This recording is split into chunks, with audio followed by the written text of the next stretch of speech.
রিমালের কারণে সাগর উত্তাল থাকায় জেটি ও বহির্নোঙরের সব ধরনের জাহাজ অপারেশন বন্ধ ঘোষণা করেছে চট্টগ্রাম বন্দর।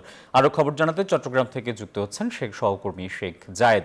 জায়েদ, চট্টগ্রামে ঘূর্ণিঝড় রিমালের প্রভাব সম্পর্কে জানাবেন।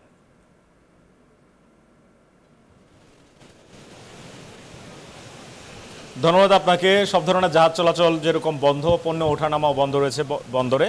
আমি চট্টগ্রামের পতেঙ্গা সমুদ্র সৈকতে আছি। দেখবেন মানুষজন কিন্তু এখানে আছেন, যেহেতু ঘূর্ণিঝড় রেমাল যেদিক দিয়ে যাচ্ছে তার থেকে চট্টগ্রাম অনেক দূরে, প্রভাবও অনেকটাই কম।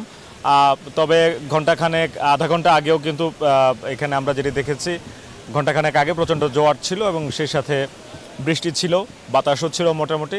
এখন কিন্তু ভাটা চলছে এবং পানি অনেকখানি নিচে নেমে চলে গেছে। আর সমুদ্রে আমরা যেটি দেখছি, গভীর সমুদ্রেও কিন্তু জাহাজগুলো রয়েছে। সাধারণত পতেঙ্গা সমুদ্র সৈকত ঘিরে অনেক জাহাজ দাঁড়ানো থাকে, সেই জায়গাটিতে এখানে জাহাজের সংখ্যাও কিন্তু অনেক কম এবং কিছু জাহাজ অনেক দূরে দেখা যাচ্ছে। তবে চট্টগ্রাম বন্দরে এই মুহূর্তে আসলে জাহাজ নেই।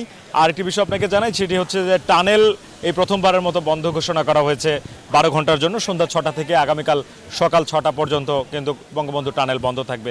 এই হচ্ছে আমার কাছে এখন পর্যন্ত চট্টগ্রাম থেকে। ফিরছি স্টুডিওতে, আসিফ আপনার কাছে। জায়েদ, আপনাকে ধন্যবাদ।